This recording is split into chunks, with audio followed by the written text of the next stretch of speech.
Hello everyone. We have gathered here today to a brief conversation about registered valuers course and registered valuer examination conducted by IBBI. What should be your strategy? What you should study? What you should not study? How much time you have to devote?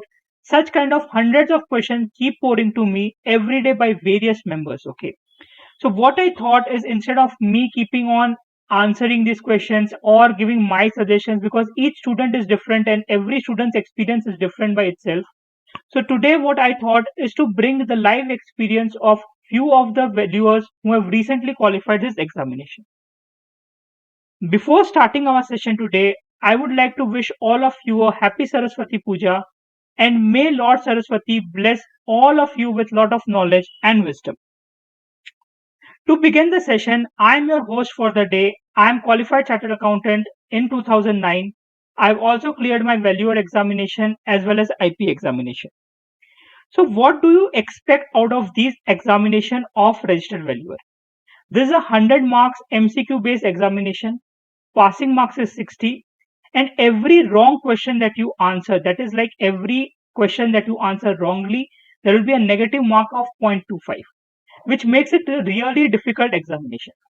Plus, IBPI is a board which is a growing board and it keeps on adding difficult level of questions every now and then. I cleared in October 2020 and today if I see the questions that are appearing and coming, they are very different from what it was coming in October. What is this examination for? Who is a registered valuer? A registered valuer is someone who is recognized by IBBI and can give valuation report under three categories, that is plant and machinery, land and building, and SFA. If you are a qualified chartered accountant with over 3 years of experience or a company secretary or a ICMI graduate with a 3 years of experience, then you can appear for this examination.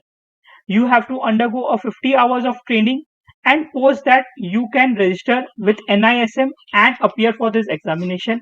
Once you clear the examination, you can become a registered valuer and give the reports. This particular examination came into play from 2017.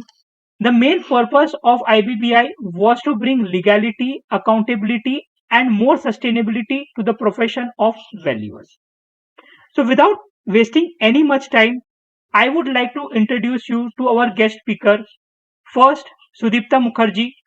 She cleared her examination of RV in first attempt by scoring 63%. She is from wonderful city of Pune. She is a company secretary by profession and has her own practice over since last 9 years. She is also a LLB. Our second speaker for today is Miss Nandini. She thought of dropping the examination multiple times, but finally she cleared the examination with whooping number of 68.75 percentage marks. She is also a company secretary by profession and she is working since over last 6 years in a company in city of Dhoni, that is Ranchi. So let's start our session for the day. Hello Sudipta and Nandini. So my first question to Sudipta is, when did you start your preparation? So we completed, I and Nandini, we were in the same batch for 50 hours training, and we did our 50 hours training from Divya Jyoti Foundation. And immediately after that, we completed our training on 13th of October. So immediately after that, I started preparing for studies, and Nandini used to be in touch for our strategies and our timings and what to study, what not to study, where to study from, to uh, what topics to study, what to leave, and for all that. So immediately after 50 hours training, I started studying. What about you, Nandini ma'am? When did you start studying? Sir, initially I would like to express my gratitude towards you that you sharing both of us experience in the same platform. Yes, sir. Sir, we both we both completed our training together from Divya Jyoti Foundation, and we started our studies immediately after our training. We used to prepare the timetable and schedules for each day, the topics to be done. The only thing in which we both differed was Sudipta took tuitions and I didn't take tuitions because of time constraint. But if you have a coach in front of you to guide you, so you get confidence and things become slightly easier for you easier for you if you take tuition. Okay. That was the only difference between us. So did you know Sudipta beforehand, or how was it?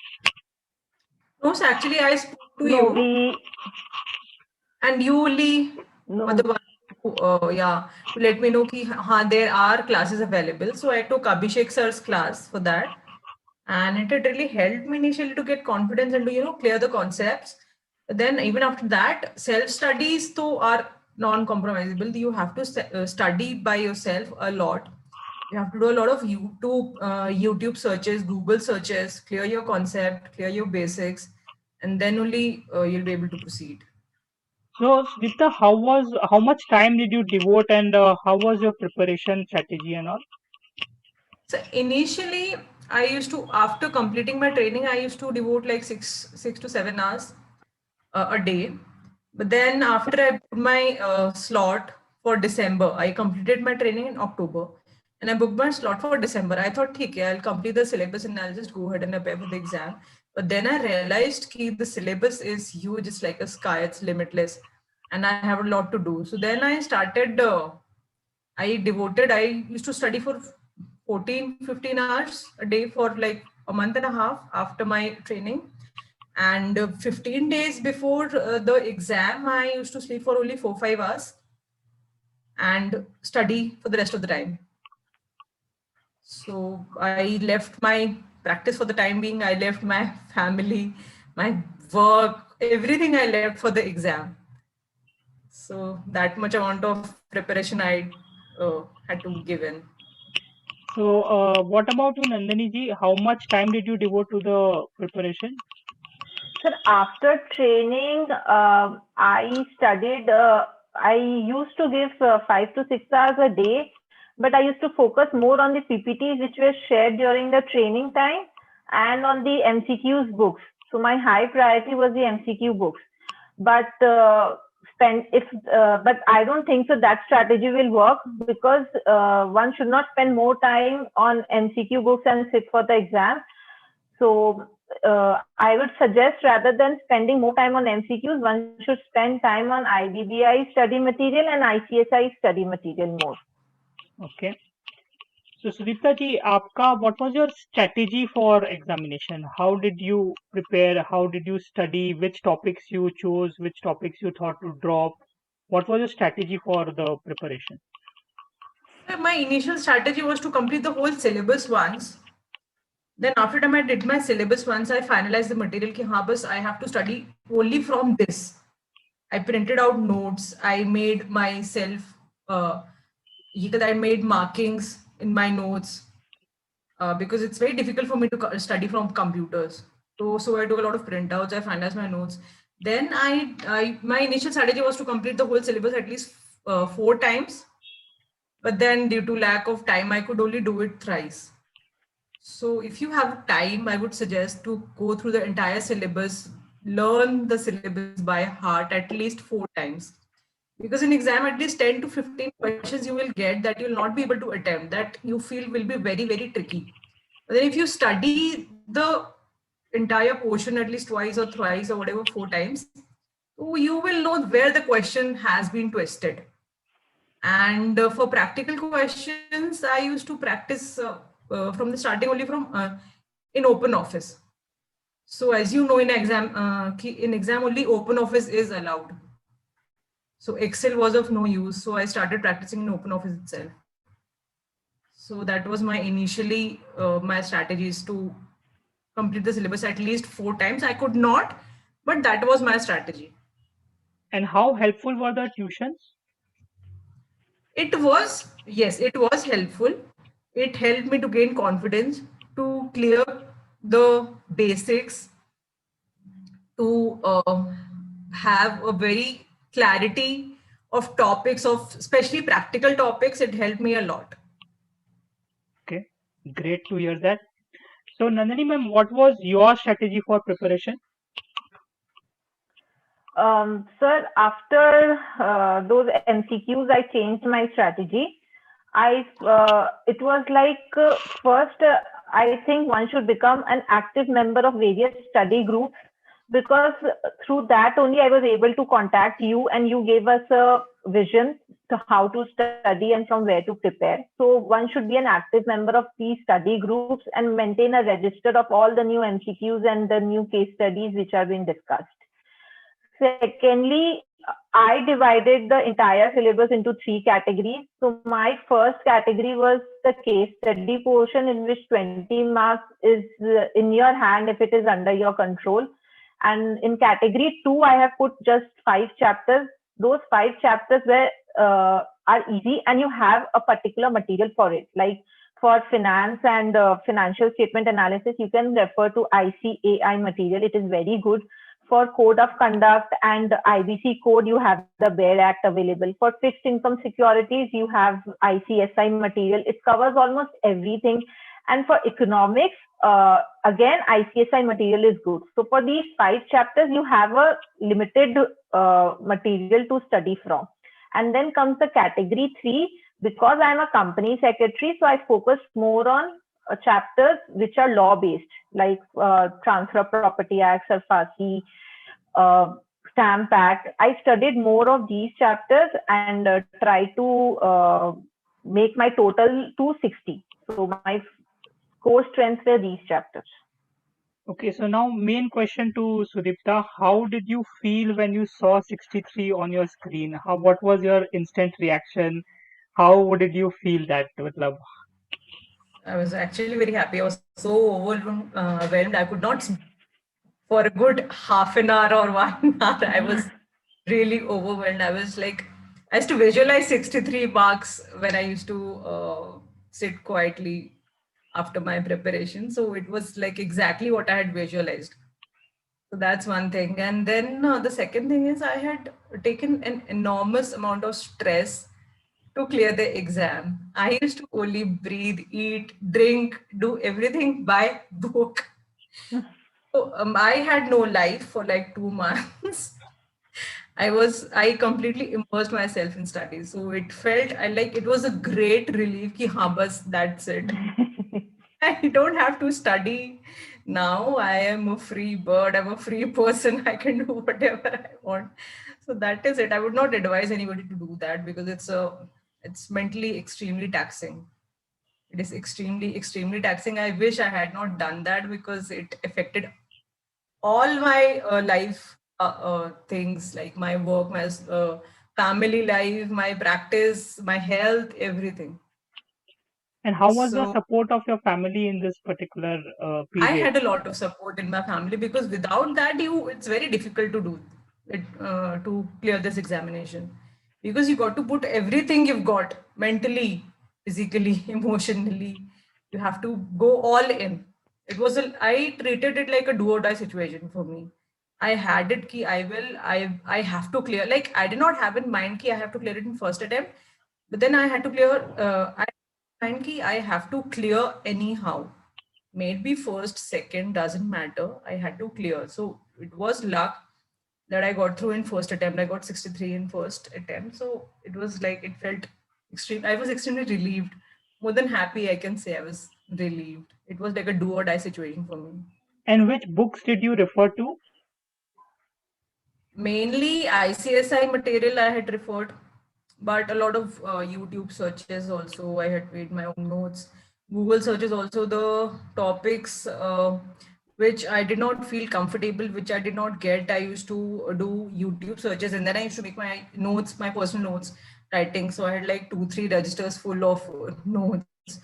So not one material I would suggest for each and every topic. I think you need to refer 2, 3 material, and then if you are comfortable with that, you need to finalize your topic. You need to finalize your material. Ki this is the place you're going to study from. Okay. So that it differs from topic to topic. So Nandini, my next question to you, I very well know that you couldn't clear your examination with a very small margin. You got somewhere around 58.5 or something. So what was your immediate 59.5. 9.5. 59.5? Okay. Oh my God. So what was your reaction to that? How did you cope up with that particular failure, and how did you again gain back the confidence to appear for the examination? It was Friday when I got a score of 59.5, and I knew I didn't have any next slots also. So 59.5, it is like a snake and a ladder game, firstly. Where the snakes keep on bothering you entire 2 hours of your exam. And if you attend any one question which you don't know, it will bite you and it will pull down to a zero score again. So here the snake is the negative marking. If you don't know any question, please don't attempt it. Don't try to make a random guess over there, because that is going to be a wrong only and you are going to fall. So in my case, it happened with me like that. It was around 20 to 24 questions that went wrong on that day, which gave me a score of 59.5.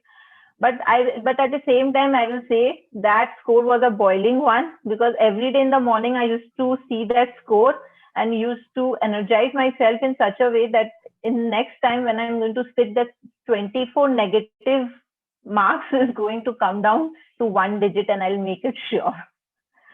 So how So did the you next time prepare when for the next time? for the next time when I sat for the exams, sir, I worked on many things. Like, is the first thing I will say that I planned my 120 minutes in beautifully way.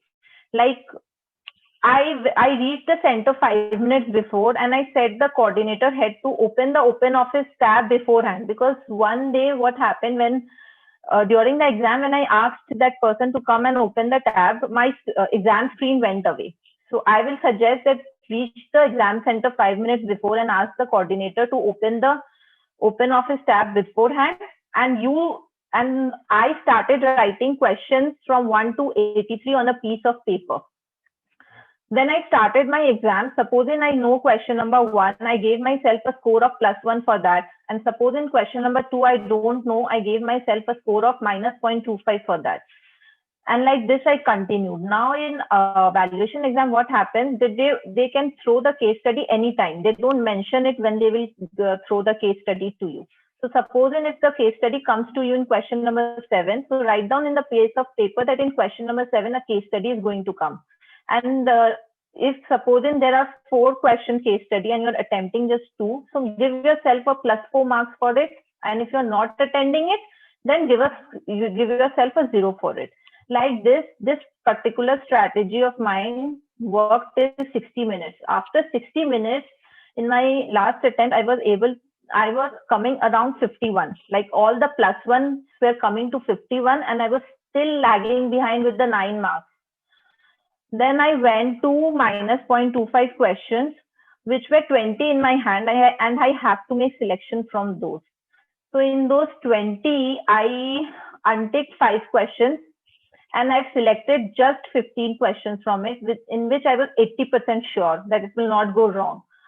So I kept on doing this calculation for 30 minutes, all the permutation combination I did, and I wrote that my score will come around 65 to 68. I was so sure about it. So when I completed my exam, it was a score of 68.5 with just 6 questions going wrong. So I was that particular this time. So what was the difference in the preparation between the first attempt where you couldn't clear and the second attempt where you cleared? Sir, in both these attempts, what happened? Like initially when I went, I had a mindset that I will attend all the questions. The concept should not be that attending all is not important. Attending correct one is important. So one did not have to attend all the 80 questions. I attended just 62 questions. So that was the one thing in which I improvised. Secondly, I trusted my material. I did not change my study material this time. Even if there were some additions I did, that some chapters I left last time, I prepared those chapters again, like IVS 210 and finance, but I did not leave those chapters, and I stick to my study material only. So I completely relied on my study material again. I didn't change this time. And thirdly, I visualized this time. I visualized a score of 65. You both kept on saying me the same thing again and again, but I didn't do. But this time, I wrote a score of 65 on a piece of paper and tried to imagine it. It used to be very difficult for me to imagine, but I always kept on pestering myself that I will score a 65. And it came beyond that only. Great Yeah, story. Nandini, very good to hear. Sudipta, last question to you, and it's a multi-level question. Okay, so what suggestion you Yes. would like to give to the other members who are appearing this examination? And secondly, how did you motivate Nandini to keep on giving this examination? Because I very well know she had thought of dropping the examination once. Mm. So how did you motivate her, and what is your final strategy for the students who are going to appear for this examination? For the students who are thinking to prepare this, to prepare for this examination, I would suggest that go all in. Not leave any stones unturned. Don't leave any topic, because if you feel that you're not strong in SARFAESI or Companies Act, or for example, Income Tax Act, you don't have to study the full act, but then do not leave it, because in any case, if a person has studied 100% of the syllabus, he's scoring just 60. He's not able to score 80 or 90. So the level of examination is extremely high.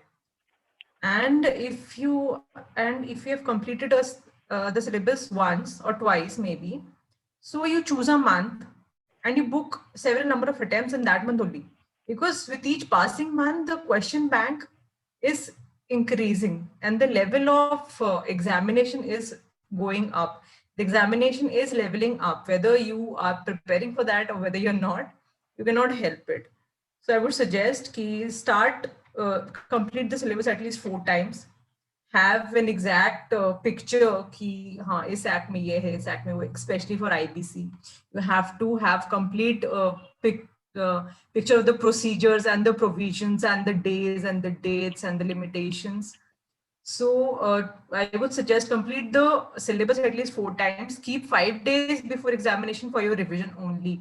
Do not study anything in before the exam, before 5 days before the exam. Keep one day for maybe your practicals, keep the second day for general laws, keep third day and fourth day for the rest of the topics. The rest of the like India's finance, macroeconomics, and your ethics, application, theory of fixed income securities, case laws. So keep 2 days for that, and I would suggest keep the last day for laws, especially laws, because you have to remember the provisions of it, laws and case studies. So keep at least a week before exam for revision only. Complete the syllabus at least 4 times. And then if you do not pass, because it is a difficult examination, if you don't pass, don't get discouraged. And I used to always pester Nandini, Nandini, when are you appearing? When are you appearing again? And I was so happy when she cleared. I was really very I happy think the because both of her were more happier than her to clear the I examination. was, yes. Both of us were very happy. I think happier than her. Yeah, So yes, you don't have to be discouraged. I think Nandini is an example that if a person is persistent, you can do anything. She had a lot of limitations at home, but she overcame, and she's like a superhero to me. The true, way she cleared the kind of mark she scored, 68.5, is not a joke. Especially in this examination, it's not a joke. true. What she did was like heroic for me. Great. So, Nandini, what would be your last suggestions for the students who are appearing for this examination? What do you think they should do? Where they can go wrong or where they should go right? What are your suggestions? I will I will suggest especially to the women who have lot of struggles when they are going for exam, because I have many friends after Sudip, because Sudipta cleared in December, so I came through many other friends. So I know many women who are still struggling with their house, office, babies. We have to play multiple roles. I still remember the sacrifices which I have done while I was studying. My 2 years daughter used to come to me and say, Mama, no study, Mama, baby, play. But I had no option, but I have to study at that time. So sacrifices will be there. So, but you have to give your head, heart, and hands into it, or else this exam is not easy to clear. The IBBI is raising its bar day by day. So if you have given your time to it, be consistent, and please don't think of dropping it. Be consistent to it. Even if you have not cleared your exam, it doesn't matter. That is not your day. I will say that one day will come when you will clear, and you will clear with a very good score. But a positive mindset is what we require, because the preparation is done. If you have attempted for 2 times, the preparation is almost done. We are ready for it. It's just that our mindset is not working in the correct manner, which stops us every time. So the head and the heart has to be in place for this exam. And thirdly, I will say that we should always help everyone, because this helping nature has made me clear the exam, because I have not taken anywhere on tuitions. So it was the helping nature of this peer group only, which is continuously going, that is making everyone clear the exam. And greatness doesn't come by position, but by helping others. So I think we should always help each other. And I'm sure Sudipta's and my experience is totally different. We are true good friends, but we totally had two different experiences with this exam. Like when she cleared in December, I was missing her, that she went away. Now I have to study alone. But still, she was there with me emotionally. She used to keep pestering me, you have to go and sit for the exam. So like this only, you will also get good friends while this journey only. Correct. I truly believe this journey helps you to create lot of friends, lot of relationships and all. Yes, Because sir. like when I started my journey, I was completely alone. And today, if I look back, I have at least hundreds of students who are with me, helping me to grow along with themselves. So it was great Yes, talking to sir. both Sudipta and Nandini.